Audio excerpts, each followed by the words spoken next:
Bem, 2011 ficou marcado, obviamente, pela sangria inesperada e hemorrágica mesmo do governo Dilma Rousseff. É incrível como que um primeiro ano de governo pôde ter sido tão tumultuado, tão sangrado, a ponto de perder 6 ministros, 5 por virtude de corrupção. Então, um porque falou mais do que devia, né, criticou o próprio governo, e outros aí que ficaram na berlinda, mas conseguiram se salvar pelo menos no primeiro ano. Só para se ter uma ideia, no primeiro ano do governo Lula ele perdeu um ministro só, no primeiro mandato, claro, e no governo Fernando Henrique no primeiro ano ele não perdeu ministro nenhum. E a Dilma já perdeu 6, é uma coisa impressionante. E a gente assiste também um processo lento de sangramento desse indivíduo que sai do governo com uma denúncia e ele afirma que é inocente, aí aparece outra,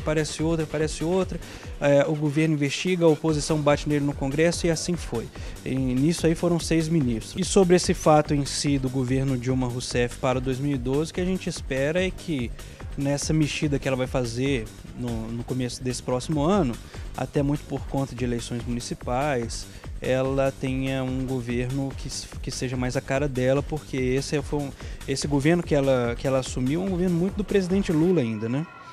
E é algo mais ou menos semelhante ao que ocorre aqui em Minas. Eu acho que por ter menos traquejo político, o governador Anastasia ele foi pressionado para montar um governo que eu acho que ele não estava muito à vontade em nomear como secretários. Eu acho que ele pode fazer algumas mexidas para dar um governo mais de gestão, mais eficiente, como a palavra que ele gosta de dizer muito, nesse próximo ano. Algumas indicações políticas de partido do arco de aliança dele, particularmente eu não acho que ele indicaria. E ele pode mexer também, um governo mais da cara dele. E falando no governo, acredito que é impossível não falar o tanto que emperrou e o tanto que manchou a imagem do governo essa crise dos professores, essa greve de mais de 100 dias, paralisou a Assembleia Legislativa por um bom tempo. Os professores chegaram a acampar lá, impedindo a continuidade dos trabalhos.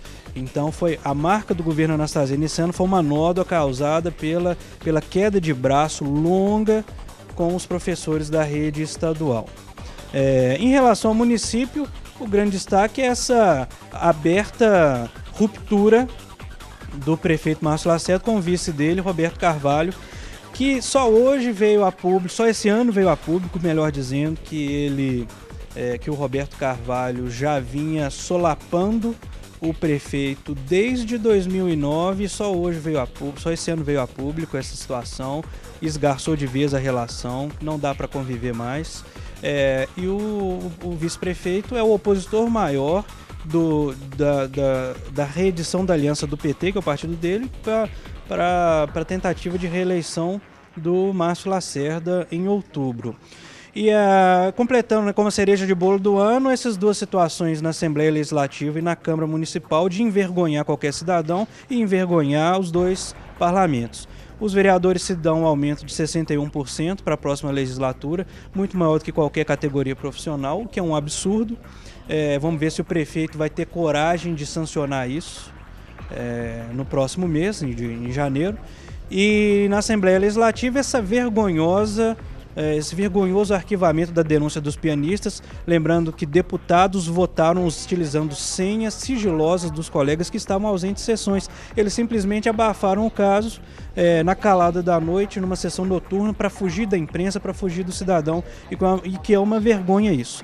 O que a gente recomenda para 2012, para quem nos assiste, é que guarde o nome desses indivíduos aí, e que em 2012 não vote nesses que aumentaram seus próprios salários, que engavetaram denúncias, porque esses caras merecem uma férias forçada e ficar dentro de casa e não exercer nenhuma função pública mais.